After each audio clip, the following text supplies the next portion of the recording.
بسم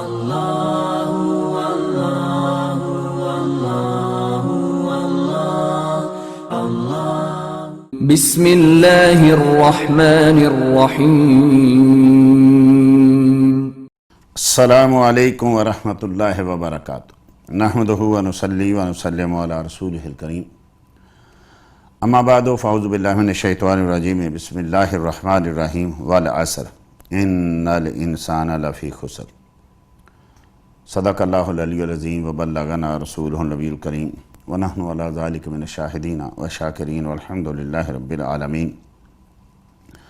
ان اللہ وملائکتہ یصلون علی النبی یا ایہا الذین آمنوا صلوا علیہ وسلموا تسلیما۔ اللہم صلی علی سیدنا مولانا محمد معدن الجود والکرم وبارک وسلم صلی علیہ۔ اور رب اشرح لی صدری ویسر لی امری واحلل عقدۃ من لسانی یفقہوا قولی۔ سبحان ربک رب العزت عما یصفون وسلام علی المرسلین والحمد للہ رب العالمین۔ مولا صلی وسلم دائما ابدا علی حبیبک خیر الخلق کلہم، هو الحبیب الذی ترجى شفاعته لکل حول من الاحوال مقتحم، محمد سید الکونین والثقلین والفریقین من عرب ومن عجم، ثم الرضا عن ابی بکر وعن عمر وعن علی وعن عثمان ذی الکرم۔ یا رب بالمصطفیٰ بلغ مقاصدنا واغفر لنا ما مضی یا واسع الکرم، یا رب جمن طلبنا منک مغفرۃ وحسن خاتمۃ یا مبدئا نعم۔ اللہ جل مجد الکریم کے کلام پاک کی تفسیر اور ترجمے میں آج قرآن کریم کی نہایت مختصر سی بظاہر سورہ مبارکہ سورۃ العصر کا ترجمہ۔ رب کریم نے ارشاد فرمایا والعصر، قسم ہے زمانے کی، وہ یہاں قسمیہ ہے۔ کون سا زمانہ؟ یہ جو زمانہ سیدنا آدم علیہ السلام سے لے کے آج سے لے کے قیامت تک چل رہا ہے، اس کا ایک ایک دن، ایک ایک مہینہ، اس کا ایک ایک پل جو ہے وہ اس سے مراد ہے کہ اس زمانے کی قسم جس میں رب کریم کی قدرتیں صبح و شام نظر آتی ہیں، جس میں رب کریم کے شانیں ہمہ وقت نظر آتی ہیں، سورج کا طلوع ہونا، اس کا غروب ہونا، چاند کا کم ہونا اور بڑھنا، یہ بارش کا برسنا، یہ درختوں کی کونپلوں سے بڑے بڑے درخت بننا، چھوٹے چھوٹے بیجوں سے جو ہیں وہ بڑے بڑے درخت بننا، سمندروں کا پانی اور پہاڑوں کی اونچائی اور زمین سے مختلف قسم کے خزانے اور پھل اور پھول، اور اسی طریقے سے مختلف قسم کے جانور، خوبصورت ترین پھولوں کی پتیاں، اور اسی طریقے سے آبشاریں، یہ سالوں کے سال، مہینوں کے مہینے، دنوں کے دن اس سے مراد ہیں کہ رب کریم کی ایک ایک پل میں اس کی بے شمار شانیں جو ہیں وہ اس میں نظر آتی ہیں۔ اگر انسان تھوڑا سا کو سوچنے والا ہو تو اس کو کسی دلیل کی ضرورت نہیں پڑتی،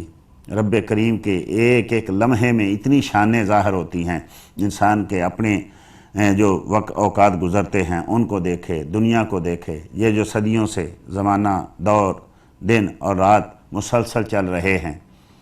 یہ اپنی ڈگر پہ سورج کا چلنا، یہ چاند کا آنا جانا، یہ دن اور رات کا آنا جانا، ان کا اختلاف، یہ کیا ہے؟ یہ سب رب کریم کی قدرت کی، اس کی توحید کی نشانیاں ہیں۔ تو زمانے کی قسم یاد فرما کے رب کریم نے یہ جو کچھ اس میں پیدا کیا، جو کچھ اس میں آیا، جو کچھ اس میں ہو رہا ہے، جو کچھ اس میں ہوگا، ہر چیز رب کریم نے ہم پہ ایک آشکار کی کہ لوگوں اس میں دیکھو، ایک ایک چیز میں، ایک ایک تمہارے کھانے میں، ایک ایک تمہارے بال میں، یعنی تمہاری ذات میں، تمہارے معاشرے میں، تمہارے مہینوں اور دنوں میں رب کریم کی کتنی قدرتیں اور کتنی شانیں ہیں۔ انسان کیسے رب کریم کو بھول سکتا ہے جو اس زمانوں میں گزر رہا ہے، جو زمانوں میں رہ رہا ہے، جو ان دن راتوں میں سوتا جاگتا چلتا پھرتا ہے، وہ کیسے رب کریم کی شانوں سے، عظمتوں سے، اس کی قدرتوں سے، اس کی عبادت سے کیسے دور ہو سکتا ہے؟ یا تو اس سے مراد یہی زمانہ، یہی دور، یہ دنیا، یہ اس کا الٹ پلٹ ہونا، یہ قوموں کا آنا، قوموں کا جانا، یہ آدمیوں کا فوت ہونا اور آدمیوں کا پیدا ہونا، یہ مختلف قسم کے لاکھوں نہیں کروڑوں قسم کے جانور، چرند پرند اور سمندر کی مخلوق کو دیکھیں، یہ ساری چیزیں رب کریم کے اس زمانے میں ہیں۔ اور رب کریم نے اس کی قسم یاد فرما کے ان سب چیزوں کی طرف توجہ دلائی کہ لوگوں اللہ کی مخلوق کو دیکھو اور اللہ جل مجد الکریم کی قدرتوں کو دیکھو، اس کی شانوں کو دیکھ۔ اے انسان تو اسی کی زمین پہ رہتا ہے، اسی کے آسمان کے نیچے رہتا ہے، اس کا دیا ہوا رزق کھاتا ہے اور اسی دن رات میں تو گزارا کرتا ہے، تو کیسے اس کی عبادت سے دور ہو سکتا ہے؟ یا تو اس سے مراد یہ دن رات، یہ ہفتے مہینے، یہ سال، یہ صدیاں، یہ گزرے، یہ آنے والے زمانے مراد ہیں، یا اس سے مراد پھر وہ خاص زمانہ ہے جس زمانے کے لیے کائنات بنی تھی، اور زمانہ ہے میرے مصطفیٰ کریم صلی اللہ تعالیٰ علیہ وسلم کا۔ یہ وہ زمانہ، یعنی اس کو اثر اس لیے کہا گیا کہ یہ جب سے شروع ہوا نبی کریم صلی اللہ تعالیٰ علیہ وسلم چونکہ آخری پیغمبر ہیں، آخری نبی ہیں، اللہ کے محبوب، ان کے بعد کوئی نبی نہیں آئے گا۔ جیسے عصر کے بعد دن کو کوئی نماز نہیں ہوتی، جیسے یہ فرض کریں کہ یہ دور، یہ زمانہ کہاں یعنی فرشتوں سے چلا، پھر جن بنے، پھر بشر بنے، پھر چلتے چلتے یہ زمانہ جو ہے نبی کریم صلی اللہ تعالیٰ علیہ وسلم تک آیا۔ آنا وسا تو کہا تئی نے، میں اور قیامت جو ہیں یہ ایسے دو جیسے انگلیاں جڑی ہوتی ہیں ایسے ہیں۔ تو فرمایا یہ زمانہ، آپ سارے زمانے کی تاریخ عالم پڑھ کے دیکھیں، ظلم و ستم، گمراہی، بدعقیدگی، بے دینی، بے حیائی، بدتمیزی، ظلم و ستم، پتہ نہیں کیا کیا اس دور میں، کیا کیا اس زمانے میں آیا۔ لوگوں نے فرعون کو بھی دیکھا، حامان کو بھی دیکھا، لوگوں نے اس دنیا میں نمرود کو بھی دیکھا، یہاں دنیا میں لوگوں نے کتنے کتنے ظالموں کو دیکھا، اور بالخصوص نبی کریم صلی اللہ تعالیٰ علیہ وسلم کی آمد پاک سے پہلے، میلاد پاک سے پہلے کس طریقے سے یعنی ظلم و ستم کا بازار گرم تھا، کس طریقے سے بڑے لوگ چھوٹوں کو یوں کھاتے تھے، یوں زیادتی کرتے تھے جیسے بڑی مچھلیاں چھوٹی مچھلیوں کو کھا جاتی ہیں۔ جانوروں سے بدتر زندگی انسانوں کی تھی نبی کریم صلی اللہ تعالی وسلم سے پہلے۔ کیسے بتوں کی پوجا ہوتی تھی، کیسے ظلم و ستم ہوتا تھا، کیسے انسان بکتے تھے، لیکن جب نبی کریم صلی اللہ علیہ وسلم تشریف لائے تو کس طریقے سے نور چمکا، کس طریقے سے بہار آ گئی اس کائنات میں۔ یعنی جس سہانی گھڑی چمکا طیبہ کا چاند، جب مصطفیٰ کریم صلی اللہ تعالیٰ علیہ وسلم کا نور چمکا تو کائنات میں ایسی روشنی ہوئی، ایسی ہدایت پھیلی کہ ہر طرف جو ہے وہ ایک یعنی غریبوں پہ، کمزوروں پہ، اور حتیٰ کہ دنیا کی ہر چیز پہ، چرند پرند نے ایک دوسرے کو مبارکبادیاں دی، پہاڑوں نے مبارکبادیاں دی، وہ خشک زمین جو تھی اس میں یعنی سبزہ اگنے لگا، وہ صنعت الفرح والابتہاج کا نام پڑ گیا اس میں۔ تو فرمایا اے محبوب، جیسے نبی کریم صلی اللہ تعالیٰ علیہ وسلم کی حیاتی کی قسم رب کریم نے یاد فرمائی، جیسے نبی کریم صلی اللہ علیہ وسلم کے شہر کی قسم یاد فرمائی، لا اقسم بہذا البلد، جہاں جہاں مصطفیٰ کریم صلی اللہ علیہ وسلم گئے ان جگہوں کی قسم یاد فرمائی۔ پھر محبوب کریم صلی اللہ تعالیٰ علیہ وسلم کے سر اقدس سے لے کے جسم کے اعضاء مبارکہ کی قسم یاد فرمائی۔ تو اس طریقے سے نبی کریم صلی اللہ علیہ وسلم کا وہ دور، نبی کریم نے ارشاد فرمایا خیر القرون قرنی، ساری کائنات میں بہترین زمانہ جو ہے وہ میرا زمانہ ہے، ثم الذین یلونہم، جو پھر اس کے ساتھ جو ملتے ہیں صحابہ، ثم الذین یلونہم، پھر اس کے ساتھ جو تابعین ہیں، یہ بہترین دور ہے، یہ بہترین۔ آج جو نبی کریم صلی اللہ تعالی وسلم کو اللہ جل مجد الکریم کا رسول نہیں مانتے، ان سے بھی پوچھیے، وہ کہتے ہیں کہ ایسا دور نہ کبھی دنیا میں آیا نہ کبھی آئے گا۔ ان کے غلاموں کا دور سنہری دور ہے، اور مصطفیٰ کریم صلی اللہ تعالی علیہ وسلم کا دور، وہ جو لوگ جا کے جنتوں میں چیزیں دیکھیں گے، وہ امن امان اور محبتیں اور کرم جو ہے جنتوں میں جا کے دیکھیں گے، وہ مدینے میں دنیا نے دیکھا، مدینے کی گلیوں میں دنیا نے دیکھا، وہ انصاف، وہ رب کریم کی رحمتوں کا برسنا، جب چاہنا آقا سے عرض کرنا بارش ہو رہی ہے، جب چاہنا آقا کی دعاؤں سے رزق آ رہا ہے، یعنی جیسے انسان جنت میں جو چاہے گا ہوگا۔ تو وہ دور مصطفیٰ کریم صلی اللہ تعالیٰ علیہ وسلم کا دور تھا۔ پہاڑ چل کے آ رہے ہیں، پانی پہ چل رہے ہیں، خشک درخت جو ہیں وہ ہرے ہو رہے ہیں، وہ پھل دے رہے ہیں، جو صحابہ چاہتے مصطفیٰ کریم صلی اللہ علیہ وسلم کی بارگاہ میں عرض کرتے۔ تو ہمارا یہ بہترین دور ہے۔ کیسا دور تھا کہ جس میں غریبوں کی شنوائی ہو گئی تھی، جس میں لوگوں کے ظلم و ستم کے جو بند تھے وہ توڑ دیے گئے تھے۔ تو فرمایا اے محبوب کریم صلی اللہ تعالیٰ علیہ وسلم، مجھے تیرے اس زمانے کی قسم، تیرے رہنے کی قسم، تیرے چلنے کی قسم، تیرے اٹھنے کی قسم، تیرے بیٹھنے کی قسم، تو یہ یہاں سے مراد وہ دور مبارکہ ہے، وہ زمانہ مبارکہ ہے جس زمانہ مبارکہ میں نبی کریم صلی اللہ تعالیٰ علیہ وسلم نے اس جگہ پہ قدم رکھا۔ جیسے امام ترمذی نے نوادر میں روایت کو نقل کیا کہ نبی کریم صلی اللہ تعالیٰ علیہ وسلم کے قدم اس زمین پہ پڑے تو رب کریم نے ساری زمین کو پاک کر دیا۔ یعنی یہ زمین پہلے انبیاء، بے شمار انبیاء، لاکھوں کے حساب سے انبیاء اور رسل تشریف لائے، لیکن عبادت کے لیے وہ خاص جگہ تھی، وہاں سے علاوہ کسی جگہ عبادت نہیں ہو سکتی تھی۔ لیکن جب نبی کریم صلی اللہ تعالی وسلم تشریف لائے تو جعلت لی الارض طہورا و مسجدا، اللہ جل مجد الکریم نے میرے لیے ساری زمین پاک کر دی ہے، جہاں چاہوں میں سجدہ کروں، میری امت جہاں چاہے سجدہ کرے، جہاں یعنی دیکھا پانی نہیں ہے تو تیمم کر لے۔ تو فرمایا یہ زمین پاک کر دی گئی، اس کی فضائیں، اس کی ہوائیں پاک کر دی گئی۔ اب وہ دور تاریخ پڑھیں، وہ دور کیسا دور تھا، اس سے پہلے کیسا دور تھا، کیسی گمراہی تھی، کیسا ظلم و ستم تھا، کیسے لوگ بکتے تھے، کیسے لوگ بچیوں کو دفن کرتے تھے، کیسے لوگ ماں باپ کے ساتھ زیادتیاں کرتے تھے،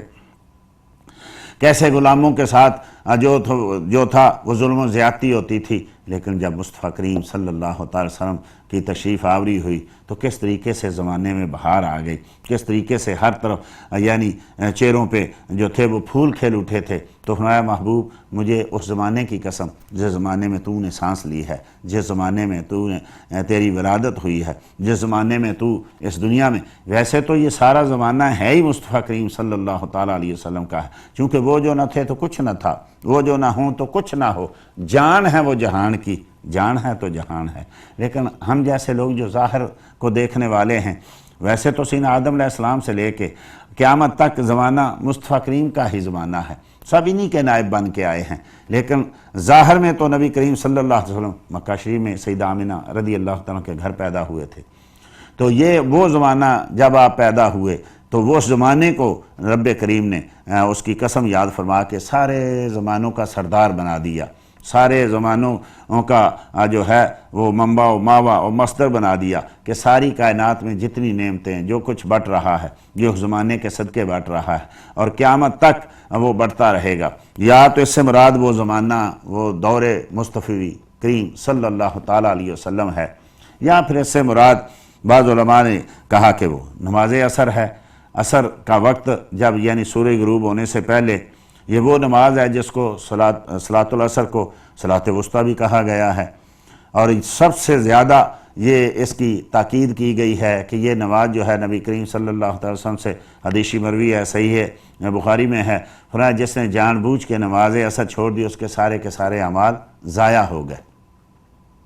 یا ایک حدیث میں ترک صلاۃ العصر فکانما وتر مالہ واہلہ کما قال صلی اللہ علیہ وسلم کہ جس نے نماز عصر چھوڑ دی سمجھے کہ ساری کی ساری اولاد جو ہے مر گئی ہے، سارے کا سارا مال جو ہے گھر بار جو ہے وہ چوری ہو گیا ہے، سب کچھ ختم ہو گیا ایک نماز عصر۔ چونکہ اس نماز کی فضیلت بہت زیادہ ہے اس لیے اس کی قسم یاد فرمائی کہ یہ نماز چونکہ سورج کے غروب ہونے سے تھوڑی دیر پہلے دن کے آخری وقت میں آتی ہے، اس وقت مصروفیت کا دور ہوتا ہے، بازار بند ہو رہے ہوتے ہیں، تو فرمایا یہ دور جا رہا ہے، آخری وقت آ گیا ہے، لوگوں پہچانو، اپنے آپ کو پہچانو، اپنے کاروبار کو پہچانو کہ اس وقت نماز، اس وقت اللہ کو یاد کرنا، اس وقت جو ہے دنیا جیسے انسان کی زندگی جو ہے وہ بچپن سے لے کے جوانی سے پھر ڈھلتی ہے، پھر ایک وقت آتا ہے کہ وہ آخر عمر میں پہنچتا ہے، یہ وقت عصر اس کا آ جاتا ہے۔ اب اس کو چاہیے کہ اپنی ساری زندگی کا وہ جو ہے حساب لگائے، جیسے فرمایا گیا الکیس ما دان نفسہ وعمل لما بعد الموت کما صلی اللہ تعالیٰ علیہ وسلم، فرمایا کہ عقل مند وہ ہے جو اپنی دن رات کا حساب لگاتا ہے، اپنی نیکیوں برائیوں کا حساب لگاتا ہے، جیسے اچھا تاجر ہے اپنے نفع نقصان کا دیکھتا ہے، ایسے ہی اچھا مومن جو ہے وہ ہر دن اپنی نیکیوں اور برائیوں کا حساب لگاتا ہے۔ ہر نیکی کے پیچھے اگر کوئی برائی ہو جائے تو ہر برائی کے پیچھے ایک نیکی لگا دیتا ہے۔ جیسے انسان بڑھاپے میں پہنچتا ہے اور وہ اس وقت اس کو سنبھالنا چاہیے، جیسے آدمی بلا مثال و تمثیل ایک آدمی فصل بوتا ہے، درخت لگاتا ہے اور اس کی بڑی حفاظت کرتا ہے، پہلے اس کے ارد گرد باڑ لگاتا ہے، اس کو بچے تکلیف نہ دیں، اس کو جانور نہ کھا جائیں، پھر جب بڑا ہوتا ہے پھر اس کی حفاظت کرتا ہے، اب جب پھل لگنے کا موقع آئے اور وہ سو جائے اور پھل جو ہے وہ جانور چرند پرند یا بچے ضائع کر دیں تو کیسا عقل مند ہوگا؟ تو اس لیے فرمایا کہ اپنی پوری زندگی کا حساب لگاؤ، اپنی نیکیوں کو سنبھالو، اور یہ جو وقت آخری وقت ہے اس کو، یعنی انسان کی زندگی جیسے جا رہی ہے، علماء نے مفسرین نے لکھا کہ اس کی مثال ایسے ہی ہے کہ جیسے ایک آدمی آواز لگا، برف بیچنے والا آواز لگا رہا تھا، اس شخص پہ رحم کرو جس کا راس المال ختم ہو رہا ہے۔ یعنی زندگی اور برف کی ایک جیسی مثال ہے۔ اب اگر کوئی تاجر